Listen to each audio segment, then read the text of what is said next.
everyone. Welcome to the debrief on ABC News Live. I'm Kimberly Brooks. Thanks so much for joining us today. A surprise, controversial announcement from the White House. President Trump wants to withdraw troops from Syria. And in the meantime, a second whistleblower has come forward in the impeachment inquiry. And in some lighter news, Tyler Perry made history over the weekend with a star-studded event about the opening of his new studios in Atlanta. But first, here are your headlines. High-level trade talks between the U.S. and China are set to begin this Thursday, but there might already be a snag. This morning, Bloomberg reports Beijing is reluctant to agree to a broad trade deal. The report says China will not budge on a number of major demands from the Trump administration, including reforms to China's industrial policy. The parents of 19-year-old Harry Dunn, killed in a head-on crash in August, say their lives are shattered. Everyone that loved and knew him was just utterly broken inside and out. The accident taking place outside an American Air Force base when the suspect was allegedly driving on the wrong side of the road, her car crashing into Dunn, who was riding his motorcycle. Police say the 42-year-old suspect initially cooperated, telling police she had no plans to leave the UK. But when British officers were planning to make an arrest, the woman was gone. The suspect claiming diplomatic immunity. British authorities asked the US to waive that. The American embassy in London expressing their deepest sympathies and offering condolences to the family, saying cases like this are considered carefully, but immunity is rarely waived. New details in the bitter battle between the Duke and Duchess of Sussex and the British tabloids. Buckingham Palace confirming to ABC News that Prince Harry is suing the owners of both The Sun and The Mirror for the illegal interception of voicemail messages. The lawsuits reported to include allegations that the paper's reporters and private investigators accessed his mother, Princess Diana's voicemails, including ones he left her when he was just a child. Neither the palace nor the papers are addressing the specific allegations.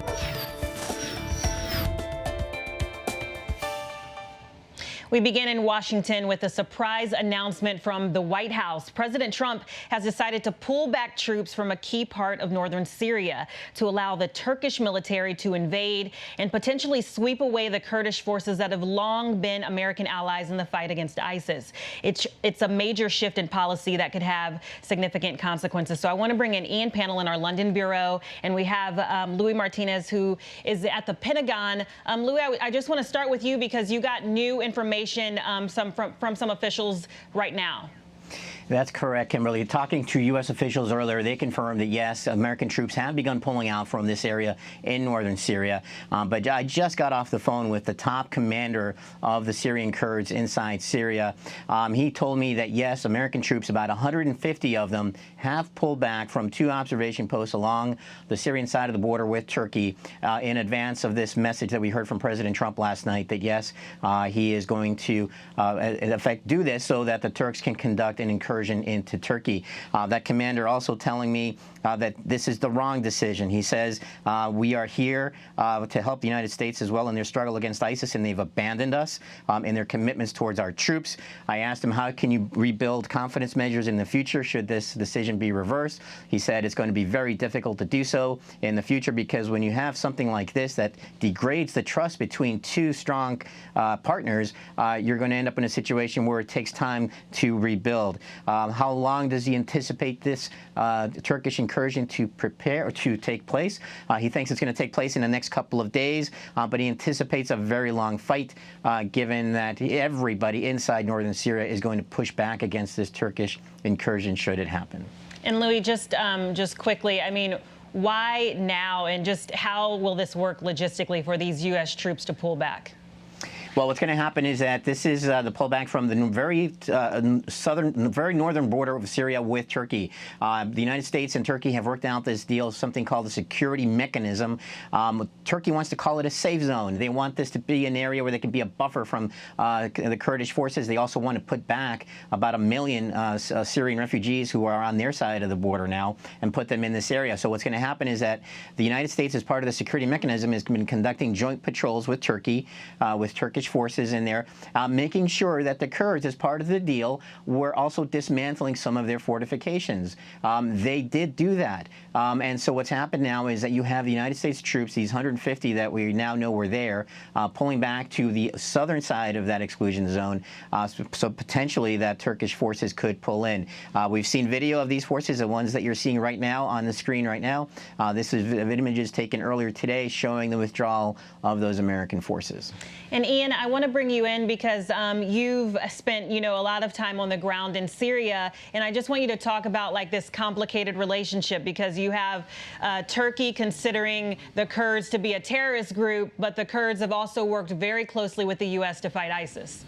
Yeah, exactly. And bear in mind that both the US and Turkey are key countries inside NATO. So Turkey is our military ally, and so are the Kurds, who the Turks regard, or certainly the Kurdish fighting forces, who the Kurds regard as a terrorist organization. So the main grouping of Kurdish fighters, called the YPG, they made up the bulk of the fighters who took the battle to ISIS on the ground. I mean, there were some US forces on the ground helping them, but most of the fighting, most of the dying, most of the sacrificing, and most of the suffering was done by the Kurdish people, and that's why this will be seen as a betrayal. But there are thousands, tens of thousands of ISIS, not just ISIS fighters, but ISIS families, women and children, now in the custody of the Kurds, and they've already said that if the Turks cross over that border, then they are forced to respond, and potentially some of those troops who are now guarding ISIS fighters will have to divert their attention to the front line. And so questions about what will happen to them. There's been a suggestion that perhaps Turkey then takes over control, but the Kurds aren't just going to stand to one side and allow the Turkish forces to sweep through. They are battle-hardened, they're good guerrilla fighters, and they will battle it out with the Turks. And American troops potentially, if they don't pull out entirely, are going to be caught in the middle of this. And Ian, Louis was talking about that feeling of betrayal. Do you see that as something that could ever be reversed if this does in fact happen? I mean, it's not the first time it's happened, right? It's not the first time the US, or indeed Britain or any other Western country has got into bed with local fighters and then abandoned them in their hour of need. Now, that being said, yes, this will be seen as a bitter betrayal, given the level of sacrifice that the Kurds have had to endure. They've seen towns razed to the ground. They've lost their sons, they've lost their daughters. Many Kurdish women are also key parts of the fighting forces there. And they've already described this as a stab in the back. So what will they do? My suspicion will be that they will reform their alliance, which they used to have with Syria's President Bashar al-Assad, who's also in bed with the Iranians and the Russians. And don't forget, America always said that one of its reasons for being there was to act as a buffer, to try and counterbalance Iranian and Russian influence. Even though the numbers weren't great, their presence on the ground had an impact far beyond those numbers. And by removing them from that area, you remove your ability to influence, and you hand victory over to Iran and Russia. All right, so going to have to see how this all plays out. I want to thank Ian Pannell, who's at our London bureau, and Louis Martinez, who is at the Pentagon. Thank you guys so much for the updates. And I want to bring in Karen Travers, who's at the White House. Karen, just to continue this for just a second, in regards to the troops pulling out of Syria, we saw a tweet from Lindsey Graham saying that this is a disaster in the making, and this ensures an ISIS comeback. This is a rare attack on the president from him. Lindsey Graham is, of course, a very close ally of the president, but Kimberly, he has disagreed with the president and the administration on Syria policy before. When the president talked about bringing out all U.S. troops there, Lindsey Graham was one of the most vocal people urging him to not do that. And now, in the last few minutes, we've seen Senator Graham tweet that he's going to be introducing a resolution that would put sanctions on Turkey if they invade Syria. He also said they'll call for their suspension from NATO if they attack Kurdish forces who assisted the United States. It is very striking to see a sitting senator, a strong ally of the president, say that they're going to sanction a country for taking action that the White House approved in a press release overnight. That is now the administration's policy. Right. So while you're here, as you know, other fast-moving news out of Washington, D.C. over the weekend, we heard from Mark Zaid, who's the attorney representing the whistleblower that triggered the impeachment inquiry. And he told ABC News that he's now representing a second whistleblower. He told that to our George Stephanopoulos. So I just want you to walk us through how we got here from the first one all the way to the second one. Yeah, and the difference here is that this second whistleblower says they have firsthand knowledge of the president's phone call with the president of Ukraine and the details surrounding that, because that is important, because the president for the last week and a half has been trying to strike at the credibility of the first whistleblower by saying they had second or third hand information, that they were not directly involved in that phone call or anything surrounding it, and that the whistleblower's complaint, the first one, was inaccurate, a total work of fiction. It's a little bit more difficult to say that now, if, as this whistleblower and his attorney claim, that this person has firsthand knowledge there. Now, for the White House, though, Kimberly, they say nothing changes. There is no more there than there was last week. Stephanie Grisham, the White House press secretary, still insisting the president did nothing wrong. All right, so I guess the obvious question is what happens next? This is a lot to follow. It's moving fast. Yeah, keep your eyes on Capitol Hill. We'll see the U.S. ambassador to the EU going up for a deposition tomorrow. He was one of the people that were involved in those text messages released last week to talk about Ukraine-U.S. policy. You'll also see on Friday the former U.S. ambassador to Ukraine, who was pushed out by the president and the Trump administration because they didn't like the job she was doing there. She has been dark. We haven't heard anything from her in the last couple of weeks. She's also expected to go before lawmakers on Friday. All right, Karen Travers right there at the White House. Thank you so much for the updates. And guys, while we're talking about the president, I want to bring in Aaron Katersky, who has the latest on the president's taxes. I understand that a New York judge has ruled that the president must turn them over. This has been a fight over the last month or two, Kimberly, that the Manhattan District Attorney's Office had subpoenaed 8 years worth of the president's personal and corporate tax returns as part of an investigation into hush money payments made to Stormy Daniels and Karen McDougal, two women who, as you know, have accused the president, long denied, affairs. And the president had been fighting turning over his tax returns, as he has in the past in other cases. Here, though, his attorney said that the president, while he's in office, cannot be subject to any kind of a criminal investigation from beginning to end. And a federal judge, in a rather lengthy 75-page ruling, said that the notion that the president is somehow immune, unqualified, and boundless is just at odds with constitutional precedent. So he dismissed the president's lawsuit, said that the documents must be turned over, but wow. A federal appeals court has put a temporary halt on that while the president appeals. Wow, so the president is appealing this. He's going to appeal, and his attorneys have said that whether the appellate court agrees with the president's broad definition of immunity or not, they do have the right to at least be heard. And so they asked the appellate court to just call a timeout, which the appellate court did a short while ago. And what do you think it means that there has been all of these efforts to keep it shielded for so long? Well, look, the president has never turned over his returns. He said they're under audit, and that's been his excuse. He's also said that the voters don't seem to care because he hasn't turned them over and they voted for him anyway. But there has been a concerted effort politically to get those tax returns because the Democrats want to know what they show.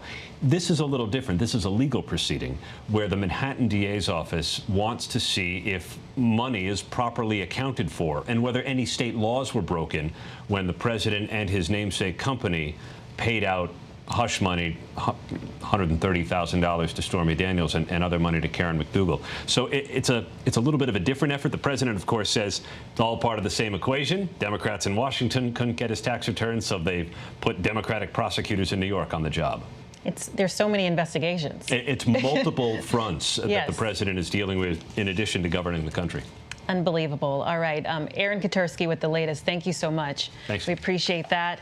And guys, we move to a tragic story out of Kansas City. A deadly shooting inside a bar that left 4 men dead and 5 people injured this weekend. It was a chaotic scene that has left another small community shaken. So I want to bring in Stephanie Ramos, who is on the ground in Kansas City with the latest.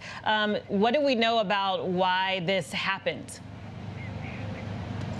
Well, Kimberly, authorities are still trying to figure that out. We've spoken to a number of people who live in Kansas City, Kansas, and they say, you know, this is their community, and sure, there's crime there, but they had never seen anything like this. As you mentioned, 9 people shot, 4 people killed, and today there is still an urgent manhunt for one of the 2 men, police say, opened fire alongside an accomplice inside that packed Kansas City, Kansas bar.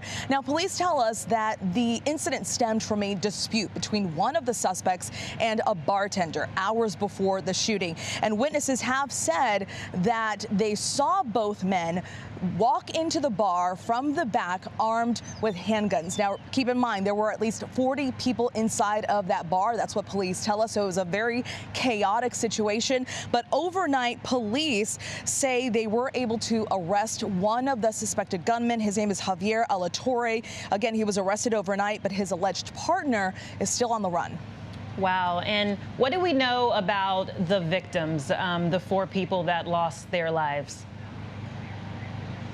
So we attended the vigil last night, so we were able to speak with a couple of the families that were there and grieving. Just such an emotional time for them. And we are told that the 4 men that were killed, their ages range from 20s to 50s, but we're told they were fathers, brothers, cousins. I mean, this is a very tight-knit community. And one woman I spoke with said she had just had dinner with one of the victims' partners, and that their kids were just boasting about their dad, saying how proud they were of their dad, how he was an expert in this and this. And she was emotional, as she should be, because now these young kids are left without a dad. But we also spoke with one young man who was inside that bar at the time of the shooting. He was shot in the arm. He was there with his cousin, and he says he's got some perspective. He says he's looking at this as a second chance at life, but he never expected something like this. He had gone there a number of times before, and it's just, you know, something they didn't expect in their tight-knit community. Yeah, it's completely heartbreaking. Stephanie Ramos right there in Kansas City. Thank you so much. We appreciate it. And we're moving to another incredibly heartbreaking update regarding the Amber Guyger trial. One of the key witnesses, Joshua Brown, you see him right there, was fatally shot several times Friday night. His death comes just 2 days after Amber Guyger was sentenced to 10 years in prison for the murder of 26-year-old Botham Jean in his own apartment. So I'm joined by civil rights attorney Lee Merritt, who represented the Jean family and is now representing the Brown family. Lee, I don't even know where to start. There's not really any words to say, but you wrote recently on Twitter that you said figuring out what happened to Joshua Brown will take something we just haven't mastered yet, and that's unity. What do you mean by that? The Amber Guyger trial, sort of the finale, the final moment was an image of Botham's little brother, Brant, asking the court to give Amber Guyger a hug. The vast majority of the commentary about that trial, that important trial in our community, was about that incident, whether or not he should have forgiven her, whether or not that was the right thing to do. And the other part of the commentary was whether or not the judge should have stepped down to give her a Bible and offer a personal moment. And all of those discussions, I believe, split away from what we really should be focusing on. What it took in this trial to see a police officer convicted for murder of an unarmed black man is unique in the country, because that rarely happens. Similarly, if we are going to figure out what happened to Josh Brown, I think we need the same level of focus and unity, and to stay on topics, talk about the evidence, talk about the actual threats to him, and whether or not the city had a role in keeping him safe, if they weren't involved. Yeah, so this is incredibly tragic, and I want to ask you, what do we know so far? Do you think that this was a random act of violence, or do you think it was associated with this trial in any way? I don't think it was a random act of violence. Whoever wanted to kill Josh Brown met him at his home, met him in the parking lot, without a dispute or argument, shot him several times, and then fled the scene. That is an assassination in my book. Now, whether or not it's related to this trial, I know from speaking with Mr. Brown's family that he had a great deal of apprehension about testifying at this trial, about the amount of exposure that he created. I'm not implying, nor is there any evidence that law enforcement officers were involved in this murder at all. However, they should be investigated. All leads should be followed thoroughly. This will require a thorough, transparent investigation in order to win the trust of the community. Yeah, and before we go, Lee, you had said that this feels kind of personal. I feel like, I imagine it has to be difficult to go from the Geiger trial to now investigating this. It is difficult, and the first phone call I got when this news began to break was from Bolton's mother, and she said she felt like her son had been taken away all over again. And I share that sentiment that when we want to celebrate a modicum of justice in her case, we immediately go to the loss of another young Black life and a bunch of mystery surrounding it. So it's been difficult for us, but more importantly, it's been incredibly difficult for the family of Josh Brown, for his mother, for his father who loved him dearly. Wow. Yes. So we are sending love to that family, and I appreciate you joining us today. Thank you so much. Thank you. And guys, we move on to a story at the airport. If you've ever taken a flight in your life, you know you need at least this one thing, a boarding pass. And never in the recent history of taking planes have you not needed a boarding pass. So a woman created quite a stir when she entered a Delta flight in Orlando without one. Our David Curley is at Reagan National Airport with how this all went down. David? We're getting some answers about a bizarre incident in Orlando, 2 security breaches there. It happened on a flight Saturday morning. When a woman got onto the plane, she found another woman in her seat on the aircraft headed for Atlanta. She told a flight attendant. The flight attendant tried to get this suspect woman out of the seat. She wouldn't budge. She said she wouldn't show a boarding pass, that she'd actually thrown it away, and would not produce an ID. Finally, she was escorted off the aircraft, and law enforcement did respond, and she was escorted out of the airport. But for those passengers, when the jet pulled away from the terminal about an hour later, it had to come back to the terminal. TSA wanted to rescreen all the passengers and their bags because they weren't sure at that time whether or not the suspect woman had actually been screened before she got on the aircraft. Finally, that plane got on its way. They made it to Atlanta safely. Here's what we've learned from TSA. This woman was able to sneak past the TSA officer who was checking IDs in front of a checkpoint like this one. She was screened and then moved to the gate. And once again, she was able to sneak past the gate agent and get onto the aircraft without that boarding pass. Delta tells us they are cooperating with authorities. At this point, it's unclear if the woman will be charged. All right, David, unbelievable story there, but we're turning to something that is completely fascinating. The red carpet was rolled out for all of the Black excellence in Atlanta over the weekend, a star-studded event for the opening of Tyler Perry's brand new studios, 330 acres, 12 sound stages, an A-list guest from Beyonce to Oprah to Ava DuVernay and Will Smith and Colin Kaepernick. They all took part in history, as Tyler Perry is the first African-American actor, writer, and director to own a studio outright with no partners or corporate backing. And our Candace Williams was right there for all of the magic. Oh my goodness. Yes, magical is the perfect word to describe literally what went on that evening. I mean, the red carpet, as you mentioned, was rolled out, and as you say, Black excellence united and converged in this one space to celebrate a man who was once homeless, living in his car, and now is the studio owner of what was once a Confederate Army base. So now I think people were just relishing in the fact that, I mean, stop there for a second. The studio is built on a Confederate Army base. Yeah. I mean, the full 180. Yes, the full 180 of that statement. Unbelievable. Unbelievable. And that was the sentiment of everybody that I spoke to, from Viola Davis to Spike Lee. So many people were calling Tyler Perry a trailblazer. The fact that this man is now inspiring so many others to say, this is possible, this can be me too. I was speaking to Samuel L. Jackson, who was just talking about the the idea that look what he's doing for the community. All these young people out there now are seeing that, hey, I don't need to go to Hollywood to have this experience. I can go to Tyler Perry Studios, which I must say is so expansive. It literally is on the level of a Warner Brothers, even a Disney. So, you know, he's doing amazing things, and I think people were just so happy to be there and be in that space with him.